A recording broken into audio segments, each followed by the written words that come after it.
Et salut, c'est Lilo pour la chaîne Moto63. Aujourd'hui on se retrouve pour finir de remonter le moteur de la 450 KTM de 2003. Donc là on est sur le haut moteur. Alors sur un 4 temps, il n'y a pas de cage à aiguille. Pourquoi? Parce que la compression elle est trop importante et la cage à aiguille elle exploserait littéralement. Il y a un axe qui passe dans la bielle et qui vient se mettre sur le piston. Alors moi ce que je fais, c'est qu'il y a un petit clips à mettre. Il y en a un de ce côté, un autre de l'autre côté. Moi je commence à mettre un premier en dehors de la bielle. Comme ça ce qui va se passer, c'est que quand je vais insérer mon axe ici et dans le piston, hop, c'est déjà bloqué d'un côté. Alors pour savoir le sens du piston sur un 4 temps, j'ai plusieurs techniques. Soit vous prenez la flèche, c'est dans le sens de la marche de la moto, ou sinon c'est du côté échappement. Et si vraiment vous savez pas, regardez, la taille des soupapes ici, la taille des soupapes ici. Vous prenez votre culasse, vous la retournez, vous regardez donc les soupapes, donc les petites sont du côté échappement, donc les petites là se mettent comme ça du côté échappement. Avant de mettre le piston, vous graissez bien, hop, partout. Bon, j'ai fait un peu le port, j'en ai vraiment mis partout. L'axe de piston, pareil, on le graisse. Allez hop, on vient mettre le piston. On vient mettre l'axe. On le met bien au fond et il va falloir mettre le clips maintenant. Alors le clips, vous allez le mettre à 12 heures, c'est-à-dire l'ouverture vers le haut, c'est-à-dire comme cela. Pour le mettre, c'est très facile. Hop, vous serrez, vous venez le mettre ici, hop, vous pouvez pousser un peu avec un tournevis, une pince. Pensez bien à mettre un petit chiffon dessous, parce que si, hop, vous échappez le clips, il reste dans le chiffon et il tombe pas dans le bas moteur. Bon, pour le coup, j'ai bien galéré à le mettre. Revenez du côté de la distribution parce que ça sera beaucoup plus facile pour mettre le cylindre. Je rappelle, l'ouverture, faut qu'elle soit en haut. Donc là, je sais pas si on le voit bien à la caméra, mais je l'ai bien mis à 12 heures et je le répète. Pour le segment racleur d'huile, c'est celui-là.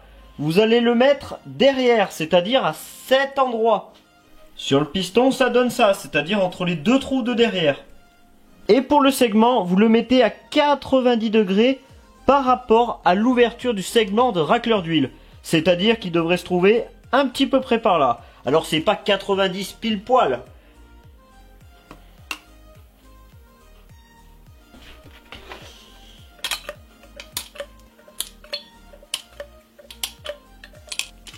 Hop.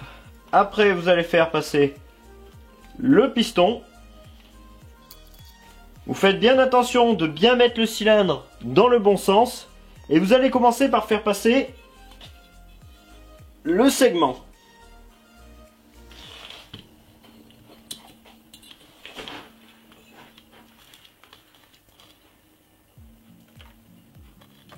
Il me reste à faire passer, hop,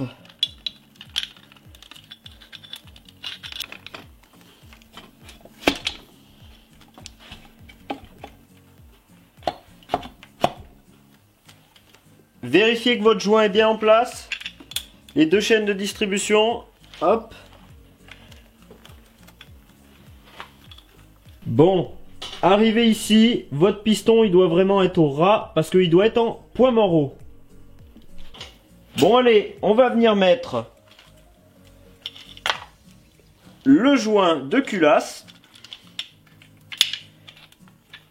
Regarde, j'ai ça derrière, faut que ça derrière, je peux tourner qu'avec les licences entraînement. Tu sais, c'est ma petite chiotte. Sur une course ou sur...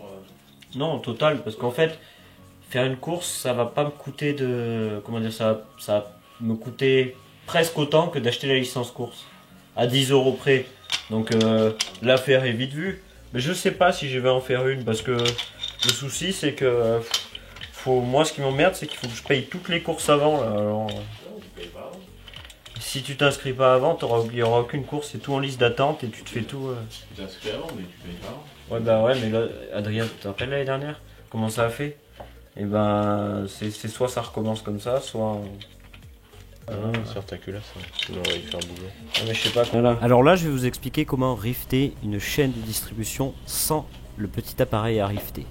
Tout d'abord, on approche l'attache rapide, comme une attache rapide de chaîne. Voilà. On vient approcher la petite plaque.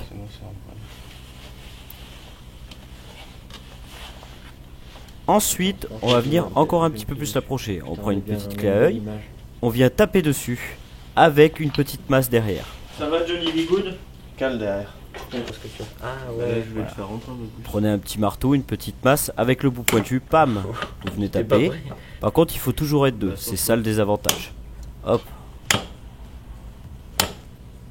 Voilà. De l'autre côté. C'est pas con, ton. Là maintenant, on va venir mater l'attache rapide, un peu comme une attache de chaîne, hein, tout simplement.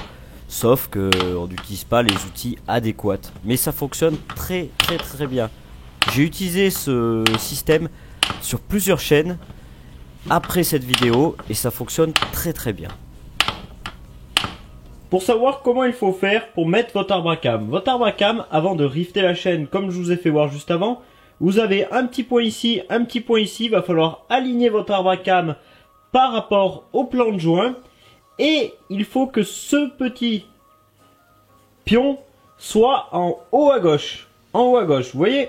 En haut à gauche, là et là les petits points, et votre arbre à cam est en PMH et bien positionné. Bon, donc maintenant qu'on en est là, vous avez 4 grandes vis, 2 à l'extérieur, 2 à l'intérieur. Il faut les visser. Tout d'abord, il faut les visser à 40 Nm, serrage en croix bien sûr. Une fois qu'on est à 40 Nm, on refait un serrage en croix à 50 Nm. Une fois que vous avez tout serré, vous avez 1, 2, 3 vis à serrer. Et celle-là, il va falloir mettre un joint cuivre parce qu'elle passe dans le tunnel de chaîne de distribution et il faut que ça soit bien étanche. Ensuite, vous allez mettre votre tendeur de chaîne.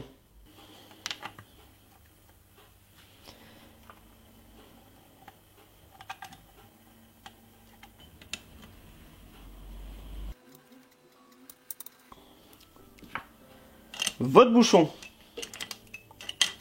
Enfin, votre vis. Là, vous allez vous demander, mais qu'est-ce qu'il reste à faire? On va prendre le couve-culasse, le mettre sur le moteur, mais là, il n'y a pas de joint. Il va falloir mettre de la pâte à joint dessus. Donc, je vous emmène vers le carter pour vous montrer comment on fait.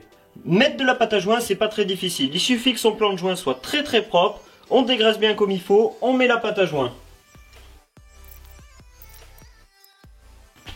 Allez, c'est parti! Voilà, vous voyez, ça sort pas un truc de fou, c'est que j'en ai pas mis énormément, donc c'est ce qu'il faut faire. Si ça ressort pas là, ça ressortira pas à l'intérieur du moteur. Là, vous avez juste à mettre le couvercle de pompe à eau, donc vous mettez le joint papier et le couvercle. Donc là, vous avez plusieurs vis. Normalement, au démontage, je vous ai dit, vous enlevez votre couve-culasse avec toutes les vis. Comme ça, pour y remettre, vous savez où elles vont. Donc là, je vais pas vous dire cette vis va là, cette vis va là, cette vis va là, parce qu'il y en a une petite dizaine. J'espère que cette vidéo vous aura plu, qu'elle vous aura fait plaisir. Un petit pouce bleu pour le travail effectué, ça fait toujours plaisir. Et on se retrouve bientôt pour remonter le moteur dans la moto.